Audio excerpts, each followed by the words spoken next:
الحمدللہ رب العالمین والصلاة والسلام علی سید الانبیاء والمرسلین اما بعد فاعوذ باللہ من الشیطان الرجیم بسم اللہ الرحمن الرحیم۔ معزز خواتین و حضرات، میں ہوں آپ کا میزبان محمد سجاد مدنی اور آپ ملاحظہ فرما رہے ہیں T V one U S A پر ماہ رمضان کا خصوصی پروگرام ضیاء رمضان۔ خواتین و حضرات، آج کا ہمارا موضوع ہے تربیت اولاد۔ آپ جانتے ہیں کہ پوری دنیا میں والدین کی اپنے بچوں کے ساتھ جو ایک نسبت ہے، جو تعلق ہے، وہ مثالی ہوا کرتا ہے، لیکن خاص طور پر نارتھ امریکہ میں بچوں کے حوالے سے بہت حساسیت پائی جاتی ہے۔ یہاں کے ادارے، یہاں کی حکومت اور یہاں کی اسکول کی انتظامیہ ہمیشہ بچوں کے حوالے سے بہت زیادہ فکر مند رہتی ہے، اور ہمیں آئے دن اس طرح کے بھی واقعات سننے کو ملتے ہیں کہ اگر والدین نے بچوں کی تربیت میں لاپرواہی کا مظاہرہ کیا تو بچوں کو ان سے جدا کر کے فاسٹر پیرنٹس کے ہاں بھیج دیا جاتا ہے۔ اس کی وجہ یہ ہے کہ بچے مستقبل کے معمار ہوا کرتے ہیں، اگر ان کی صحیح تربیت نہ کی جائے تو آپ اپنے مستقبل کو داؤ پر لگا رہے ہیں۔ اسلام کیونکہ دین فطرت ہے، وہ پیدائش سے لے کر موت تک کے تمام تر امور میں ہماری رہنمائی کرتا ہے، تو بچوں کی تربیت کے حوالے سے اسلام کا کیا نقطہ نظر ہے، اس بارے میں ہم بات کریں گے۔ ہمارے ساتھ تشریف فرما ہے معروف عالم دین، عالم روحانی شخصیت حضرت علامہ ڈاکٹر شہباز احمد چشتی صاحب۔ آپ ڈائریکٹر ہیں ضیاء الکرم اسلامک سینٹر کے اور چیئرمین ہیں ہیومن ریلیف انٹرنیشنل کے۔ میں آپ کو خوش آمدید کہتا ہوں۔ السلام علیکم ورحمۃ اللہ۔ جی بہت نوازش نہ ہو۔ ڈاکٹر صاحب، تربیت اولاد کے حوالے سے اسلام کا کیا فلسفہ ہے، کیا اسلام کا تصور ہے، اس بارے میں ہماری رہنمائی فرمائیے۔ جی بے شک اولاد کی تربیت جو ہے وہ والدین کی بنیادی ذمہ داری ہے، اور اس حوالے سے اسلام نے سب سے زیادہ فوکس کیا ہے۔ سورہ تحریم کے اندر اللہ پاک نے ارشاد فرمایا کہ خود بھی آگ سے بچو اور اپنی اولاد کو بھی آگ سے بچاؤ، اپنی فیملی کو بھی جہنم کی آگ سے بچاؤ۔ تو اب حضرت فاروق اعظم رضی اللہ تعالیٰ نے پوچھا، یا رسول اللہ صلی اللہ علیہ وسلم، ہم اپنی اولاد کو کس طرح اللہ تعالیٰ فرما رہا ہے جہنم کی آگ سے بچاؤ، تو کس طرح بچائیں؟ تو حضور نے ارشاد فرمایا، جن چیزوں کا حکم اللہ نے تمہیں دیا ہے انہی چیزوں کا حکم اپنے بیٹوں کو دو، اپنی بیٹیوں کو دو، اپنی اولاد کو دو، اور جن چیزوں سے اللہ نے تمہیں رکنے کا حکم دیا ہے تم ان چیزوں سے انہیں رکنے کے لیے ایڈوائز کرو۔ تو بچوں کے ساتھ انٹریکشن، بچوں کو ایڈوائز کرنا، ان کی کاؤنسلنگ کرنا، ان کی مینٹل ٹریننگ کرنا کہ وہ مورلی اور ایتھیکلی اور اسلامکلی گڈ بیہیو کریں، یہ اسلام کی بنیادی ذمہ داریوں میں سے ہے۔ تو اللہ کے تمام پیغمبر جو ہے وہ جب دعا کرتے ہیں نا اولاد کے لیے، یعنی یہ بھی کہتے ہیں جی ٹھیک ہے جی اولاد ہوگی، نہیں، انبیاء کرام کا وتیرہ یہ رہا کہ وہ اولاد کے لیے اللہ کی بارگاہ میں دعا مانگا کرتے تھے، اور صرف اولاد کے لیے نہیں مانگتے تھے۔ حضرت ابراہیم علیہ السلام کے بارے میں آتا ہے کہ اللہ کی بارگاہ میں عرض کرتے اللہ تعالیٰ مجھے اور میری اولاد کو بتوں کی پوجا سے محفوظ رکھیو، یعنی شرک سے بچائیو، انہیں رائٹ پاتھ کے اوپر رکھیو۔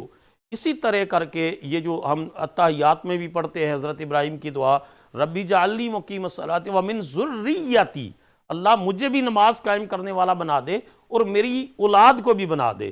تو دعا کرنا اولاد کے حق میں والدین کا سب سے زیادہ، اولاد کے حق میں باپ کی اور ماں کی دعا قبول ہوتی ہے، اور ان کی پیدائش سے بھی قبل جو ہے حضرت زکریا علیہ السلام کہتے ہیں اللہ تعالیٰ مجھے اپنی بارگاہ سے فہب لی من لدنک ولیا یارثنی و یارث من آل یعقوب واجعلہ ربی ردیا، اللہ مجھے اپنی بارگاہ سے وارث عطا فرما، ایک اولاد کی نعمت سے مالا مال فرما جو میرا اور آل یعقوب کا وارث ہو۔ قرآن کے لفظوں پر غور کیجئے سامعین و حاضرین ناظرین، کہ عرض کرتے ہیں اللہ کی بارگاہ میں واجعلہ ربی ردیا، میرے رب ایسی اولاد عطا فرما جو تیری پسندیدہ ہو، جس پر تو راضی ہو، جو تیرے راستے کو چنے، جو تیرے احکامات کے مطابق چلے، جو دین کی ڈائریکشن کو فالو کرے، نہ کہ کسی اور ڈائریکشن کی طرف جائے، وگرنہ وہ جہنم کی آگ کا ایندھن بن جائے گے۔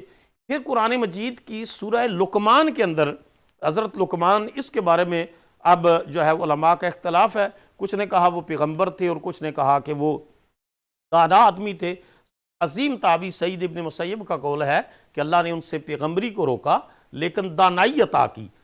اپراکسیمیٹلی مفسرین لکھتے ہیں کہ 4000 ایڈوائزز حضرت لقمان نے اپنے بیٹے کو کی، اور اس میں سے چیدہ ایڈوائزز اللہ پاک نے سورہ لقمان کی صورت میں رسول اللہ پر نازل کر دی۔ سبحان اللہ۔ یہ مصر کے باشندے تھے جن کا رنگ کالا تھا، لیکن دانا آدمی تھے، حکیم تھے۔ وہ اپنے بیٹے کو کہتے ہیں یا بنیا اقم الصلاۃ، میرے بیٹے نماز پڑھا کرو، میرے بیٹے نیکی کا حکم دو، وامر بالمعروف، نیکی کا حکم، ونہا عن المنکر، میرے بیٹے برائی سے رکنا ہے اور لوگوں کو بھی بچانا ہے، اور ساتھ ساتھ میرے بیٹے جو ہے وَاصْبِرْ عَلَىٰ مَا أَصَابَكَ، جو کمیونٹی کی طرف سے، لوگوں کی طرف سے نیگیٹیو رسپانس آئے تو اس نیگیٹیو رسپانس کے اوپر میرے بیٹے صبر کرنا ہے، اور میرے بیٹے اکڑ کے نہیں چلنا، ہمبلنیس اختیار کرنی ہے۔ تو قرآن بتاتا ہے ہمیں، قرآن حکیم، کہ پیغمبر اور دانا لوگ اپنی اولاد کی تربیت کرتے، اچھی باتوں کو ان تک ٹرانسفر کرتے، اور خود اپنی ذات کو رول ماڈل بناتے۔ اگر باپ نماز نہیں پڑھے گا تو اولاد نے کدھر پڑھنی ہے، ماں قرآن نہیں کھولے گی تو اولاد نے کدھر۔ آج سوشل میڈیا کے دور میں یہ ڈیجیٹل ڈسٹریکشن کے ایرا میں ہم زندہ ہیں۔ اس ڈیجیٹل ڈسٹریکشن کے دور میں قرآن سے اگر ربط ہوگا، نماز ہوگی، سجدہ ہوگا، نیکی کے ساتھ جڑ جائیں گے، دین کے ساتھ جڑیں گے، تو نسلیں راہ راست پر رہ سکتی ہیں، وگرنہ ان کی گمراہی کے بہت زیادہ چانسز ہیں۔ ماشاءاللہ ڈاکٹر صاحب، آپ نے بہت کمال انداز میں تربیت اولاد کا اسلامی تصور واضح کیا۔ نارتھ امریکہ میں رہنے والے والدین کی ایک بہت بڑی جو مجبوری کہہ لیں یا ان کی ایک بہت بڑی پرابلم کہہ لیں کہ وہ اپنے بچوں کو بہت کم وقت دے پاتے ہیں۔ اکثر دونوں والدین جو ہے وہ جاب کرتے ہیں اور اس وجہ سے بچوں کو زیادہ ٹائم نہیں دے پاتے، اور وہ مطلب ٹوٹل جو ہے وہ ڈیپینڈ کر رہے ہوتے ہیں کہ وہ بچے یا تو مثال کے طور پہ کسی ڈے کیئر سینٹر میں وہ ابتدا میں بھیج دیتے ہیں، کہ بعد میں سوشل میڈیا کے آلات، موبائل اور ٹیبلٹس ان کے ہاتھوں میں پکڑا دیتے ہیں۔ اس کی وجہ سے ہمیں بہت سارے جو ہے وہ چیزیں ہمارے سامنے مظاہر نظر آتے ہیں۔ آپ بخوبی جانتے ہیں، آپ کے پاس لوگ اپنے مسائل لے کر حاضر ہوتے ہیں۔ تو نارتھ امریکہ میں رہنے والے والدین کی پرابلمز کو ذہن میں رکھتے ہوئے آپ کیا حل تجویز کریں گے کہ یہاں پر والدین بچوں کی تربیت کیسے کر سکتے ہیں؟ یہ تربیت اولاد کے مختلف اصول اسلام نے عطا فرمائے ہیں، جن میں سے یہ بات بھی ہے کہ ابھی ایک ٹرینڈ یہ چل پڑا ہے کہ لوگ کہتے ہیں کہ ہم جی اپنے بچوں کو کچھ نہیں کہتے۔ نو، یہ اسلامک ٹرینڈ نہیں ہے کہ ہم بچوں کو کچھ نہیں کہتے۔ رسول اللہ صلی اللہ علیہ وسلم کا ارشاد مبارک ہے، مرو ابناءکم لسبع، جب تمہارے بچے کی ایج 7 ایئرس ہو جائے تو اس کو نماز کے لیے انکرج کرنا شروع کر دو، اس کو حکم دو، اس کو ساتھ مصلی پر کھڑا کرو۔ بیٹی ماں جو ہے بیٹی کو مصلی پر لے کر آئے، اور فرمایا وَاضْرِبُوهُمْ لِعَشْرٍ، جب ان کی عمر 10 سال ہو جائے تو ان کو ہلکی پھلکی پنشمنٹ، یہ پنشمنٹ کو تھپڑ مارنا یا فزیکل پنشمنٹ نہیں ہے، یہ پنشمنٹ وہی ہے کہ میں تمہیں کینڈی نہیں دوں گا، میں تجھے یہ چیز خرید کر نہیں دوں گا، یا اسکول میں بچہ مسلسل غیر حاضری کرتا ہے تو امریکہ کے اندر اسکول ڈیٹینشن دیتا ہے کہ جی آپ نے 1 گھنٹہ جو ہے آپ جہاں رکنا ہے، آپ فون نہیں، ہم اگر نماز نہیں پڑھو گے تو تمہیں کل سے فون تم سے لے لیں گے۔ تو اس قسم کی جو ہے وہ لائٹ پنشمنٹ جس سے اس کو راہ راست پر لایا جا سکے، یہ مراد ہے۔ کوئی اس کو مارنا پیٹنا اس سے مراد نہیں ہے، لیکن اس کے لیے والدین کا خود رول ماڈل بننا بہت ضروری ہے کہ وہ خود نماز پڑھیں، خود سچ بولیں۔ ہم نے دیکھا ہے کہ ماں باپ خود جھوٹ بول رہے ہوتے ہیں اور اولاد کے اوپر پھر اس کا نیگیٹو اثر ہوتا ہے۔ ماں باپ سوشل میڈیا کے اوپر نیوڈٹی دیکھ رہے ہوتے ہیں، بری چیزیں دیکھ رہتے ہیں، اس کا اثر جو ہے وہ اولاد پر پڑتا ہے۔ تو ماں باپ جتنے پیور ہوں گے، اللہ اور اس کے رسول کے راستے کو اختیار کریں گے، دین سے وابستہ ہوں گے، ان کی اولادیں بھی انہی کو فالو کریں گی۔ اور اگر صرف جو ہے وہ واک دا ٹاک یہ کہا جاتا ہے کہ جو کہہ رہے ہیں اس کے مطابق عمل بھی کرے، اگر آپ صرف کہہ رہے ہیں اور خود دکھا نہیں رہے، آج دین بتایا جا رہا ہے، دکھایا نہیں جا رہا۔ جی ڈاکٹر صاحب، گفتگو کے سلسلے کو آگے بڑھائیں گے، وقت ہوا ایک مختصر وقفے کا، چلتے ہیں ایک بریک کی جانب، بریک سے لوٹیں گے تو اسی موضوع کو آگے بڑھائیں گے۔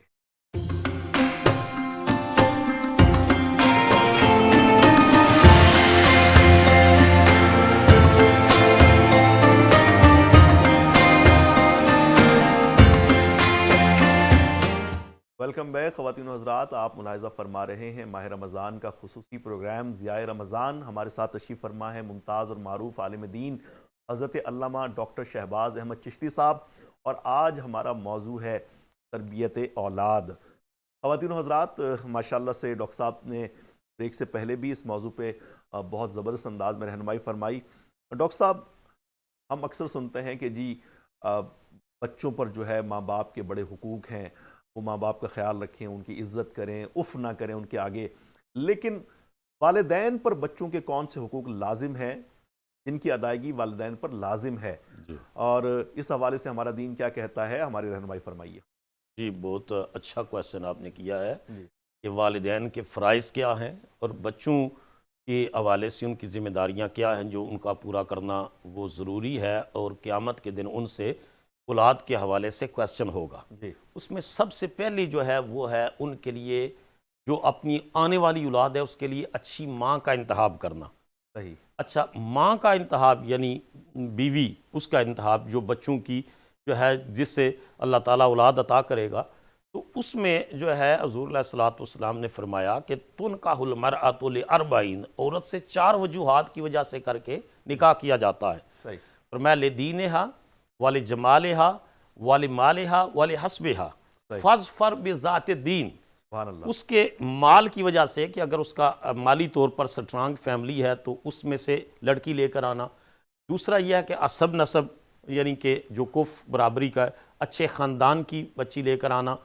تیسرا یہ ہے کہ اس کی جو ہے وہ خوبصورتی، اس کو بھی یہ بھی میٹر کرتی ہے۔ چوتھا فرمایا اس کا دین، اس کی شرافت، اس کی ہمبلنس، اور آگے بڑا خوبصورت جملہ ہے علامہ مدنی صاحب، بڑا خوبصورت جملہ ہے حضور ارشاد حضور کا ہر جملہ ہی بڑا خوبصورت ہے، لیکن بے شک، سبحان فرمایا اگر 4 چیزوں میں کمی بھی ہوگی نا، فاظفر بذات الدین، اگر اس کے اندر دینداری ہے، اگر ہمبلنس ہے، اگر شرافت ہے، پیورٹی ہے، تقوی ہے، تو پھر فرمایا تیری زندگی کامیاب ہو جائے گی۔ سبحان اللہ۔ تو پہلا جو ماں باپ کے اوپر فرض اولاد کا حقوق میں سے حق ہے، ان کے لیے بچوں کے لیے اچھی ماں، نیک ماں کا انتخاب کرنا۔ صحیح۔ دوسرا، بچہ پیدا ہو جائے تو اس کا اسلامی نام رکھنا۔ آج کل سٹارز کے اوپر نام رکھے جاتے ہیں۔ Being a Muslim we don't believe in stars. اچھا، ایک بڑا ایک عجیب سا ٹرینڈ چل پڑا ہے، جی ایک منفرد نام رکھنا ہے جو پہلے کسی کا نہ ہو، جی، تو بس اوقات بڑے عجیب و غریب نام رکھ دیے جاتے ہیں جن کا کوئی مطلب ہی نہیں نکلتا۔ میننگ نہیں ہوتا۔ تو یہ بڑی عجیب بات ہے کہ آپ میننگ فل نام رکھیں۔ ایک صحابی حاضر ہوتے ہیں، عرض کرتے ہیں یا رسول اللہ مجھے اللہ نے بیٹا عطا کرا ہے، اور صحابہ کا یہ معمول تھا حضور سے گٹی جو دلواتے ہیں نا، گٹی، جی۔ اور یہ بڑے عرصے تک ہمارے دیہاتوں میں یہ رہا کہ نیک آدمی سے گٹی دلواتے، اور یہ حضور کے سنت کی فالوئنگ تھی کہ صحابہ اپنے بچوں کو لے کر حضور کی بارگاہ میں جاتے اور رسول اللہ ان کو اپنے لعاب دہن کی گٹی عطا سبحان کرتے، اللہ۔ امام حسن کو، حسین کو، عبداللہ بن زبیر کو، اس طرح۔ تو دوسرا حق یہ ہے کہ نام اچھا اسلامی رکھنا۔ ایک صحابی حاضر ہوئے، اللہ نے مجھے بیٹا دیا ہے، فرمایا فسماہ ابراہیم، حضور نے اس کا نام ابراہیم رکھا۔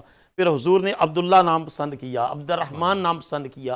تو ہر وہ نام جو میننگ فل ہو اور اسلامی ہو وہ آپ رکھ سکتے ہیں۔ تیسرا، بچوں کا عقیقہ کرنا۔ فرمایا کہ بچے ولد مرتہن بعقیقتہ، بچہ جس طرح مورگج ہوتا ہے نا، مکان مورگج کہ اصل وہ مورگج پڑا ہوا ہے بینک کے پاس، تو فرمایا بچہ عقیقے کے عوض مورگج میں پڑا ہے، وہ رہن رکھا ہوا ہے، تو عقیقہ کر کے عقیقہ وہ بچے اور بچی کو اس رہن سے آزاد کروایا جا سکتا ہے۔ اور اس کے بعد پھر یہ ہے کہ بچے کے حوالے سے یہ حکم ہے کہ اس کو 2 سال دودھ پلانا، یہ بھی حکم ہے کہ مائیں اپنے بچوں کو 2 سال دودھ پلائیں، تو یہ فیملی پلاننگ کا ایشو بھی ختم ہو جاتا ہے۔ اور پھر یہ ہے کہ بچے کو گھر میں ڈالو تو گڈ مارننگ اور گڈ ایوننگ کی بجائے السلام علیکم کا عادی بنانا۔ صحابی سے حضور فرماتے ہیں بیٹا یا بنیہ اذا دخلت الی اہلک، جب تو اپنے گھر والوں کے پاس انٹر ہو تو سلام کر، یکون برکتن علیک وعلی والدیک، یہ تیرے لیے بلیسنگز ہوگی اس میں اور تیرے والدین کے لیے۔ پھر حضور علیہ الصلوۃ والسلام کھانے پینے کے مینرز سکھاتے۔ حضور اس عربوں میں یہ رواج تھا کہ کھلے برتن میں کھانا کھاتے، تو ایک بچہ حضور کے ساتھ جو ہے کھانا کھا رہا ہے اور کبھی ادھر ہاتھ ڈالتا ہے، کبھی ادھر ہاتھ ڈالتا ہے، کبھی، تو حضور فرماتے ہیں یا بنیہ، بیٹے کل بیمینک، eat with your right hand, ماشاءاللہ، تو اپنے دائیں ہاتھ کو استعمال کر، وَقُلْ مِمَّا یلیک، میرے بیٹے جو تمہارے سامنے سے ہے وہاں سے کھا، اور اللہ کا نام لے کر۔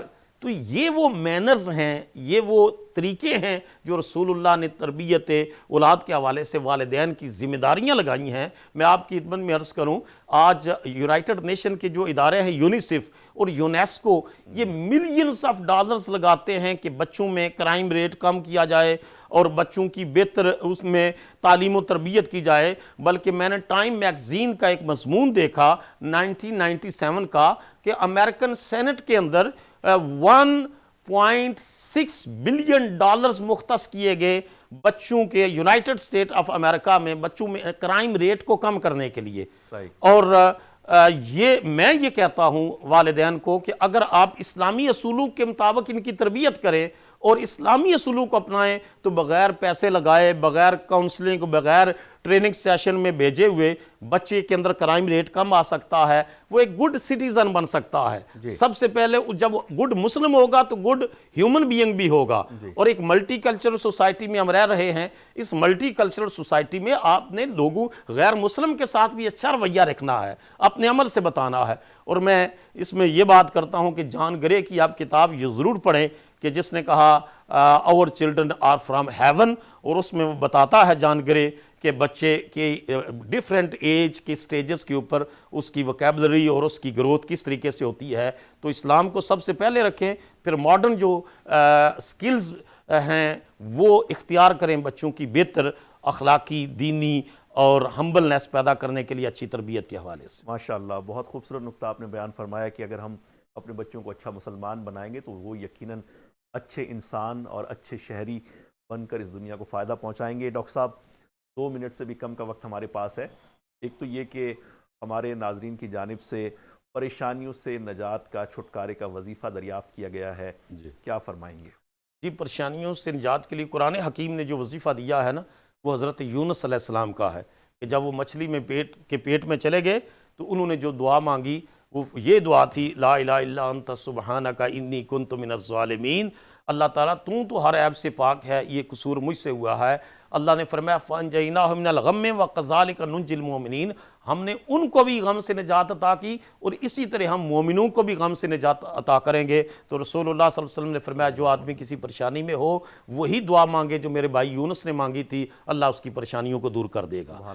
اور دوسرا آپ نے فرمایا کہ دوسرا آپ نے جو ہے وہ ہیومن ریلیف کا سوال اٹھایا، تو ہیومن ریلیف کے حوالے سے گزارش، ہیومن ریلیف انٹرنیشنل کی جو ویسے تو ماشاءاللہ 10 سے زائد شعبہ جات میں وہ کام کر رہی ہے، لیکن مرکزی جو شعبہ جات ہیں میں چاہوں گا مختصراً ان کا تعارف کرائیں۔ جی، اس میں سب سے جو ہیومن ریلیف انٹرنیشنل کے ڈپارٹمنٹس کام کر رہے ہیں ان میں امریکہ کے اندر جو فیڈنگ دا ہنگری، ہم ہوم لیس لوگوں میں کھانا تقسیم کرتے ہیں regardless of religion, colour, creed, وہ مسلمان ہو، عیسائی ہو، یہودی ہو، ہندو ہو، سکھ ہو، جو بھی ہو، ہم ان میں کھانا تقسیم کرتے ہیں۔ ہم فیملیز کو کوشش کرتے ہیں ان کو اسسٹ کر سکیں۔ اور امریکہ کے اندر جو لوگ قانونی معاونت، تو ہم کوشش کریں کہ قانونی معاونت ان کو دے سکیں۔ یہاں جو بچے گرو ہو رہے ہیں ہم ان کے لیے ورکشاپس کا انعقاد کرتے ہیں، training sessions free of cost دیتے ہیں کہ بچوں کی بہتر تربیت ہو۔ جو ابھی اولاد کی تربیت کی بات کی تو ہم فری ہمارے جو لوگ آ کر ان کی کاؤنسلنگ کرتے ہیں، لیکچرز دیتے ہیں اور بچوں کو، اور ہم نے کنونشن کیا اور بچے بہت خوش تھے کہ آج ہم نے بہت کچھ لرن کیا ہے۔ اور پھر پاکستان میں جگہ پانی کی کمی ہے تو واٹر پمپس ہم لگوا رہے ہیں کہ وہاں ان علاقوں میں واٹر پمپ لگوائے جائے۔ آزاد کشمیر کے اندر ہم نے پانی کے پمپ خرید کر ٹینکر وہاں ان علاقوں میں پانی تقسیم کیا ہے۔ وڈوز کی ہم اسسٹمنٹ کرتے ہیں اور آرفنز بچوں کی، جو یتیم بچے ہیں ان کو اسکالرشپ اور تعلیمی وظائف کے حوالے سے پروجیکٹس ہیں، تو لوگ ڈونیشن دے سکتے ہیں ہیومن ریلیف کو اور یہ ان مدات میں انشاءاللہ خرچ کی جائے گی۔ خواتین و حضرات، ڈاکٹر صاحب نے ہیومن ریلیف انٹرنیشنل کی جو ایکٹیویٹیز ہیں ان کے بارے میں بتایا۔ آپ ہماری ویب سائٹ وزٹ کر سکتے ہیں www.humanrelief.usa.com، اور ٹرائی اسٹیٹ میں رہنے والے اگر جو ہمارے احباب ہیں وہ ڈاکٹر صاحب سے ملنا چاہیں تو نماز جمعہ وہ یہاں ادا کر سکتے ہیں۔ Zia Alkaram Islamic Center, Bath Avenue, Brooklyn, تقریباً 2 بجے نماز جمعہ ہوتی ہے۔ اور باقی اسٹیٹس میں رہنے والے، کینیڈا میں رہنے والے، اسکرین پر آنے والے نمبرز پر ڈاکٹر صاحب سے رابطہ کر سکتے ہیں۔ ہمارا پروگرام اپنے اختتام کو پہنچا، انشاءاللہ کل آپ سے دوبارہ ملاقات ہوگی۔ اپنے میزبان محمد سجاد مدنی کو اور ڈاکٹر شہباز احمد چشتی صاحب کو اس دعا، اس امید، اس یقین کے ساتھ اجازت دیجیے کہ اللہ تعالیٰ آپ کا ہمارا حامی و ناصر ہو۔ اللہ حافظ و ناصر۔